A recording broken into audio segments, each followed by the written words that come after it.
There are two pieces to the base grill assembly to allow for a custom fit. Remove the film from the base grill and snap the skirt onto the grill if necessary. To size the grill properly, score the skirt at the appropriate V-groove with a utility knife and then break the skirt at the score line.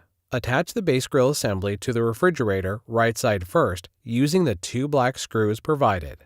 Turn the refrigerator switch to the on position. To install the top grill panel, hook the grill panel brackets onto the top mounting pins and pull down to snap the spring clips over lower mounting the pins. Remove any remaining protective film. Remove all packing material from inside the refrigerator and the installation site. Install any shelves and bins removed during installation. Check that the compressor and all lights are operating properly. Controls are preset by the factory to the midpoint. Adjust as needed.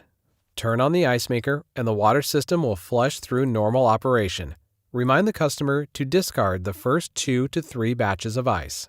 The installation of your KitchenAid built-in refrigerator is now complete. Make sure to let the customer know that it could take up to 24 hours to make the first batch of ice. Provide all product documentation and guides to the customer.